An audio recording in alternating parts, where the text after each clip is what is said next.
आज विश्व फार्मासिस्ट दिवस के अवसर पर डिप्लोमा फार्मासिस्ट ऑर्गेनाइजेशन बिहार की ओर से आयोजित कार्यक्रम में हमारे साथ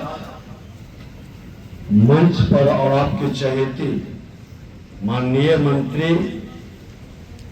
स्वास्थ्य श्री मंगल पांडे जी, पटना मेडिकल कॉलेज के प्राचार्य श्री विद्यापति चौधरी जी, फार्मेसी काउंसिल के अध्यक्ष प्रकाश कुमार जी, फार्मेसी काउंसिल के रजिस्ट्रार श्री रंजीत रंजन जी, डिप्लोमा फार्मेसी ऑर्गेनाइजेशन के चार संघ के अध्यक्ष श्री अरविंद कुमार जी, मुख्य संरक्षक सुनील कुमार जी, मंच संचालन कर रहे बीके साहू जी, अध्यक्ष डिप्लोमा फार्मेसी ऑर्गेनाइजेशन के श्री अरुण कुमार जी, महामंत्री शिवेंद्र प्रसाद सहित सभागार में उपस्थित स्वास्थ्य सेवाओं में कार्यरत फार्मासिस्ट युवा मित्रों, माननीय मंत्री जी ने बड़ी सरल भाषा में और बड़ी गंभीरता से आपकी सेवाओं का सम्मान किए हैं और बड़ी जिम्मेवारी की ओर इंगित किए हैं। ये निश्चित तौर पर डिप्लोमा फार्मासिस्ट ऑर्गेनाइजेशन का ये 15वें विश्व फार्मासिस्ट दिवस की हम बधाई और शुभकामनाएं आपको देते हैं। इंटरनेशनल फार्मासिस्ट फेडरेशन काउंसिल की स्थापना के मौके पर हर साल वर्ल्ड फार्मासिस्ट डे मनाया जाता है। स्वास्थ्य के क्षेत्र में फार्मासिस्ट की अहम भूमिका है। इसकी चर्चा माननीय मंत्री जी ने स्पष्ट बताया है कि हम शुरुआत जहां से करते हैं अंत उसका आपसे होता है और निर्भर करता है कि आपकी जिम्मेवारी कितनी बड़ी है। आपको लेकर के जिसको हम दवा खिलाते हैं वह दवा जहर न बन जाए, थोड़ी सी असावधानी किसी की प्राण न ले ले, यह सजगता आपके जिम्मे है। आज डिप्लोमा फार्मासिस्ट हमारे दवाइयों के बीच एक कड़ी की तरह कार्य करते हैं। कौन सी दवाई किस समय लेनी है, कितना और कैसे लेनी है, सब आप सुनिश्चित करते हैं। विश्व फार्मासिस्ट दिवस का मकसद फार्मासिस्ट की अहम भूमिका को उजागर करना और चिकित्सा पेशेवरों को सम्मानित करना है। एक दिन फार्मेसी के लिए सहायक सभाओं में समाजों में अपनी उपलब्धियां का जश्न मनाने का अवसर मिलता है। साथ ही स्वास्थ्य में सुधार के लिए उनके मूल्य और आगे की क्षमता को ज्ञात करने का भी अवसर होता है। हमारी समीक्षा का ये मौका भी है। हम सिर्फ फार्मासिस्ट दिवस न मनाएं, हम इसमें अपने खामियों को कमियों पर चर्चा भी करें। हम सुधार कैसे कर सकते हैं, हम बेहतर कदम आगे कैसे बढ़ा सकते हैं, हम नए शोध रिसर्च के साथ इसका अभिन्न अंग हम बने हैं और बेहतर कैसे लोगों को सेवाएं प्रदान कर सकते हैं, इस पर भी चर्चा होनी चाहिए। बिहार में जहां एकमात्र सरकारी संस्था था, माननीय मंत्री जी ने बताया कि लगभग आधे दर्जन संस्था सभी मेडिकल कॉलेज के अंदर ये आपकी आवश्यकता और जरूरत को आभास कराता है। जिस तेजी से मेरी जनसंख्या बढ़ रही है उस तेजी से आपका डिमांड भी बढ़ रहा है और उस डिमांड की पूर्ति के लिए नए संस्था की जरूरत भी बढ़ रही है। आज युवाओं में फार्मेसी के क्षेत्र में बढ़ते रुचि की को भाप रहे हैं और इस दिशा में उनके बेहतर भविष्य हेतु आवश्यक पहल भी कर रहे हैं। हम नए टेक्नोलॉजी को गेन भी कर रहे हैं और फार्मासिस्ट सिर्फ दवा तक सीमित नहीं है, वो डॉक्टर का सहायक है, मिनी डॉक्टर लोग उसको मानता है। गांव के अंदर डॉक्टर नहीं मिलते हैं तो फिर आप ही पर लोग विश्वास कर करके लोग काम चलाते हैं। शिक्षा और स्वास्थ्य हमारे दो ऐसे महत्वपूर्ण कारक है जिसके बिना दैनिक जीवन की क्रिया अधूरी है। और शिक्षा ज्ञान देता है, भविष्य संभालता है, लेकिन आप तो वर्तमान को संभालते हैं, वर्तमान की व्यवस्था को बनाते हैं। और जब वर्तमान ठीक ठाक रहेगा तो भविष्य बेहतर बनेगा। ये भी जिम्मेदारी आपकी जिम्मेदारी, चाहे वो राज्य की सरकार को या केंद्र की सरकार, दोनों के परस्पर समन्वय में आज चिकित्सा और स्वास्थ्य के क्षेत्र में अतुलनीय कार्य हो रहा है। लगातार एनडीए सरकार में और बिहार में लगता है कि सबसे ज्यादा अवसर हमारे माननीय मंगल पांडे जी को इस क्षेत्र में काम करने का मिला है और इन्होंने बेहतर काम करने का प्रयास किया है, उसको दिखाई भी पड़ रहा। दवाइयों की गुणवत्ता, उपयोगिता, उपलब्धता के साथ फार्मासिस्टों की सहभागिता की बड़ी जिम्मेवारी की ओर हमको संकल्पित होकर के कदम बढ़ाना। बाजार में आज बहुत तरह के नई दवाइयां आ जाती हैं जिसके रिसर्च और जिसके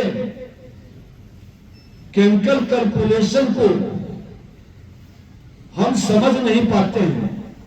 अभी प्राचार्य महोदय ने ठीक कहा कि उसके केमिस्ट्री को समझना बहुत आवश्यक है और डॉक्टर साहब तो समझ के ही देखते हैं, लेकिन अगर जो वह ज्ञान आपके अंदर हो, आपकी कोर्स और व्यवस्था में वह विषय है या नहीं, हम अगर जो उसका ज्ञान भी प्राप्त करते हैं तो आप लोगों की जिंदगी को बचा भी सकते हैं, संभाल भी सकते हैं। ये ताकत आपके पास आ सकती है। ऐसे कार्यक्रम के माध्यम से निश्चित तौर पर हमारे नए और पुराने का अनुभव शेयर करने का अवसर भी मिलता है। और नए पुराने जब एक साथ मिलते हैं तो निश्चित तौर पर अनुभव की जो बड़ी किताब पुराने लोग लेके बैठे हैं, नए लोगों को वो उपहार में मिलता है, उसकी सुविधा वो समझता है। कई तरह की जिंदगी में कठिनाई आती है, कई तरह का वातावरण से हमको गुजरना पड़ता है। अपना बिहार बीमार था, कई तरह की बीमारी थी।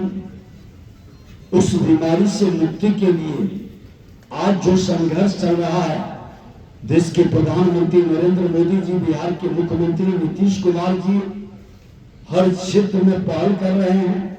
हमारा बिहार जो स्वस्थ था, पूरी तरह से स्वस्थ था, इसका तन मन दोनों स्वस्थ था। लेकिन मेरे तन और मन को अस्वस्थ जिन लोगों ने किया, उस विषय से ज्यादा जरूरत है कि हम इसको फिर से पूर्णतः स्वस्थ कैसे करें और आगे अस्वस्थ न हो, इस पर भी हमको गंभीरता से विचार करनी है। क्योंकि आपका एक तन का स्वास्थ्य और एक मन के स्वास्थ्य के लिए नहीं, एक समाज को स्वस्थ करना है। अभी माननीय मंत्री जी ने कहा कि 21वीं सदी का विकसित भारत, विकसित बिहार बनाने का बड़ा संकल्प हमारे नेता का, हमारे प्रधानमंत्री जी का, मुख्यमंत्री जी का है। तो वह तभी संभव है जब आप जैसे लोग हर व्यक्ति के मन के अंदर अपने तन के लिए, मन के लिए स्वस्थ रहने का संकल्प को स्वीकार करना। और वो संकल्प के लिए किसी की सहयोग की जरूरत नहीं है, किसी सरकार के तरफ से वो अपेक्षा की भाव नहीं। ये हमारी जिम्मेदारी है एक नागरिक होने के नाते, समाज का एक स्वास्थ्य योद्धा के नाते, कि हम अपने परिवार का, अपने अगल बगल के परिवार को स्वस्थ रहने के लिए प्रेरित करें। समाज स्वस्थ कैसे रहे, हम स्वच्छता के साथ स्वस्थ भारत की कल्पना को कैसे साकार करें, ये माहौल हम खड़ा कर दें। फार्मासिस्टों की सेवाओं में उनके स्नेह भाव से बीमार लोगों की जान बच जाती है। आप जब दवा देते हैं, कहते हैं ये दवा खाएं, उस दवा में आपकी दुआ भी होती है और वो दुआ उसके विश्वास को मजबूत करता है और वह मजबूती कहे न कहे उसको स्वस्थ करता है और उसका स्वस्थ होना आपकी संतुष्टि है। जो आपके दवा खा करके स्वस्थ हो गया और आपके मन के अंदर जो संतुष्टि आया, उससे बड़ा इनाम कुछ नहीं होता। जैसे एक शिक्षक को उनका शिष्य अगर जो अपने क्षेत्र में उत्कृष्टता को प्राप्त कर लेता है तो उनको सबसे बड़ा इनाम मिल जाता है और गर्व से कहते हैं कि मेरा वो शिष्य है। वैसी आपकी विश्वसनीयता अगर जो उसके बीच चला गया, कहा कि उनके डॉक्टर साहब ने दिया था लेकिन उन्होंने समय पर हमको सेवा किए, दवा दिए, हम स्वस्थ हो गए। ये बड़ी जिम्मेवारी है। ये सेवा के भाव से मन के अंदर की संतुष्टि होता है। अब फार्मासिस्ट की सच्ची जिम्मेवारी है कि जो वो दवा का सही उपयोग लोगों के बीच साझा करे और उचित सलाह और मार्गदर्शन करे। आज बहुत सारे लोग अगर जो खुद पेट के खाते खाते अपने ऊपर प्रयोग करते हैं और बाद में दूसरे के ऊपर प्रयोग शुरू कर देती है। अब उसका बीमारी का पता नहीं है, सर्दी हुआ तो ये दवा चला लो, तो देश के अंदर मैक्सिमम लोग डॉक्टर बन जाते हैं। लेकिन ये उपहार में हमको मिला है क्योंकि डॉक्टर के लिए परहेज, डॉक्टर के लिए जो प्रकृति के साथ हमारी अनुकूलता, समयबद्धता, मौसम के हिसाब से बदलते खान पान, रहन सहन, ये सारा हमारे पूर्वजों के, हमारे दादा दादी, नाना नानी सबके मन के अंदर से वो अनुभव की किताब उपहार में हमको मिलता है। लेकिन अब हम एलोपैथ में केमिस्ट्री का जो नया वातावरण बना है उसमें लोगों के बीच ये उपहार आपके माध्यम से मिले, ये लोगों की अपेक्षा है। हमारी शुभकामना है कि किसी व्यक्ति को स्वस्थ और सही राह दे दो और वह कभी भी इस बात की चिंता करना बंद नहीं करेगा कि वह खुश है या नहीं।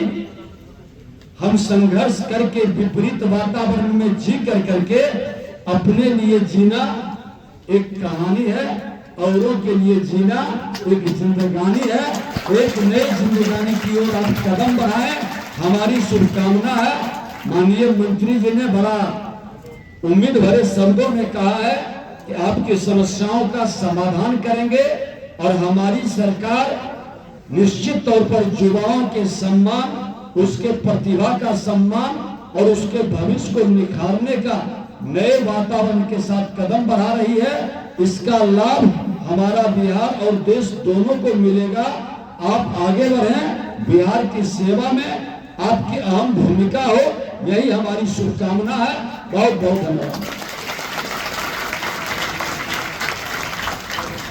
बहुत बहुत धन्यवाद माननीय उप मुख्यमंत्री श्री विजय कुमार सिन्हा जी।